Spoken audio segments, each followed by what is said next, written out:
Very few people today stop and consider what it is that actually improves their lives. Is it money? Obviously not. One cannot eat money or stuff money into their car to get it to run. Is it politics? All politicians can do is create laws, establish budgets, and declare war. Is it religion? Of course not. Religion creates nothing except intangible emotional solace for those who require it. The true gift that we as human beings have, which has been solely responsible for everything that has improved our lives, is technology. What is technology? Technology is a pencil which allows one to solidify ideas on paper for communication. Technology is an automobile which allows one to travel faster than feet would allow. Technology is a pair of eyeglasses which enables sight for those who need it. Applied technology itself is merely an extension of human attributes which reduces human effort, freeing humans from a particular chore or problem.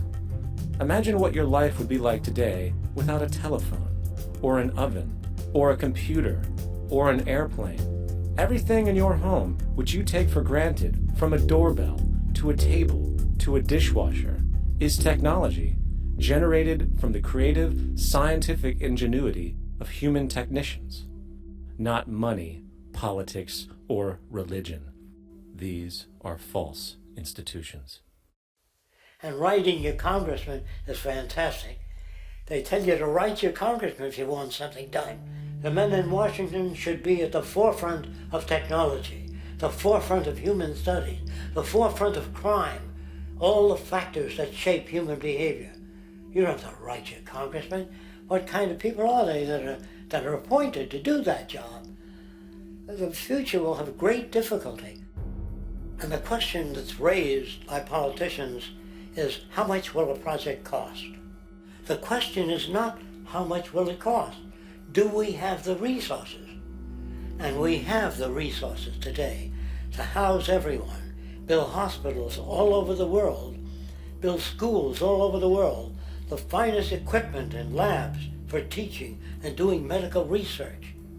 So you see, we have all that, but we're in a monetary system. And in a monetary system, there's profit. And what is the fundamental mechanism that drives the profit system besides self-interest? What is it exactly that maintains that competitive edge at its core? Is it high efficiency and sustainability? No, that isn't part of their design. Nothing produced in our profit-based society is even remotely sustainable or efficient. If it was, there wouldn't be a multi-million-dollar-a-year service industry for automobiles, nor would the average lifespan for most electronics be less than 3 months before they're obsolete. Is it abundance? Absolutely not. Abundance, as based on the laws of supply and demand, is actually a negative thing. If a diamond company finds 10 times the usual amount of diamonds during their mining, it means the supply of diamonds has increased, which means the cost and profit per diamond drops. The fact is, efficiency, sustainability, and abundance are enemies of profit. To put it into a word, it is the mechanism of scarcity that increases profits. What is scarcity? Based on keeping products valuable. Slowing up production on oil raises the price. Maintaining scarcity of diamonds keeps the price high. They burn diamonds at the Kimberley diamond mines. They made a carbon that keeps the price up. So then, what does it mean for society when scarcity, either produced naturally or through manipulation, is a beneficial condition for industry? It means that sustainability and abundance will never ever occur in a profit system, for it simply goes against the very nature of the structure. Therefore, it is impossible to have a world without war or poverty. It is impossible to continually advance technology to its most efficient and productive states. And, most dramatically, it is impossible to expect human beings to behave in truly ethical or decent ways.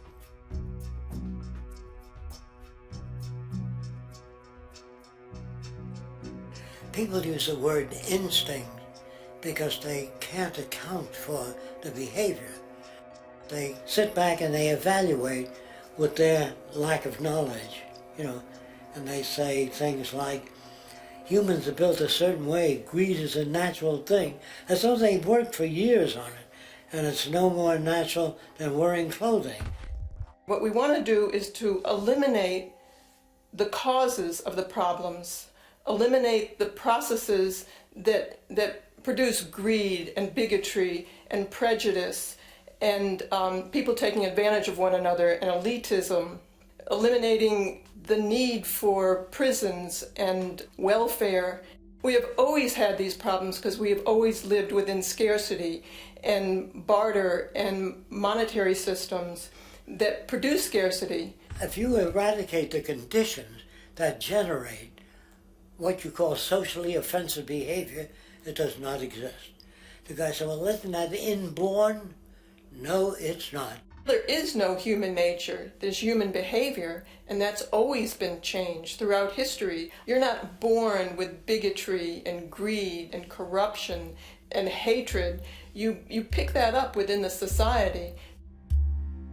War, poverty, corruption, hunger, misery, human suffering will not change in a monetary system. That is, there'll be very little significant change.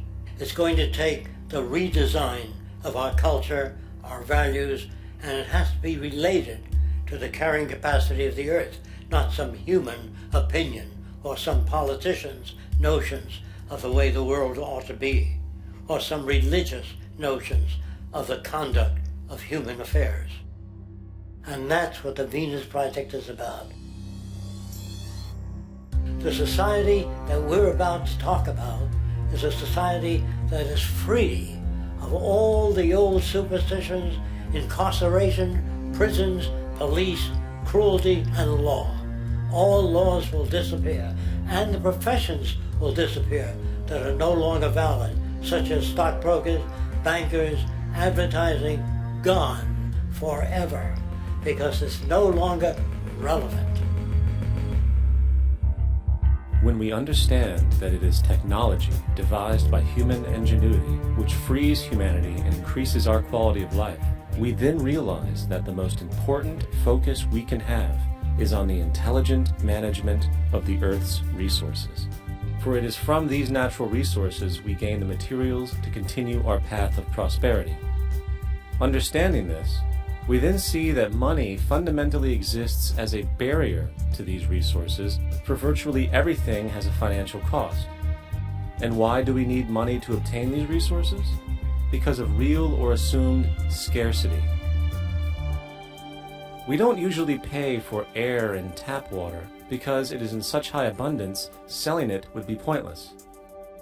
So then, logically speaking, if resources and technologies applicable to creating everything in our societies, such as houses, cities, and transportation, were in high enough abundance, there would be no reason to sell anything. Likewise, if automation and machinery was so technologically advanced as to relieve human beings of labor, there would be no reason to have a job.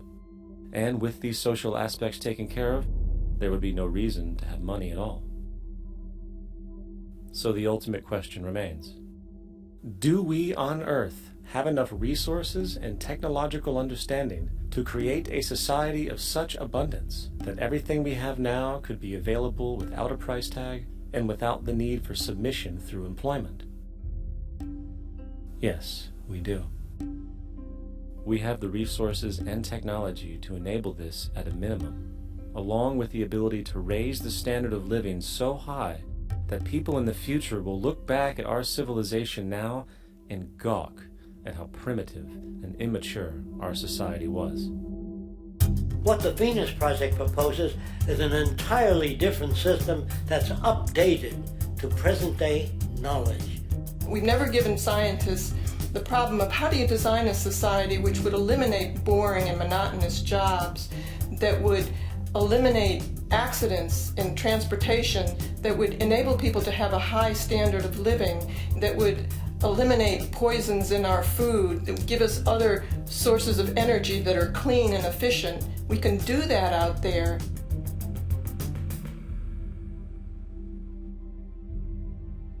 the major difference between a resource-based economy and a monetary system is that a resource-based economy is really concerned with people and their well-being, where a monetary system has become so distorted that the concerns of the people are really secondary, if they're there at all. The products that are turned out are for how much money you can get. If there is a problem in society and you can't earn money from solving that problem, then it won't be done.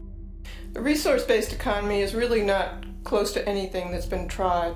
And with all our technology today, we can create abundance. It could be used to improve everyone's lifestyle. Abundance all over the world if we use our technology wisely and maintain the environment. It's a very different system, and it's very hard to talk about because the public is not that well enough informed as to the state of technology.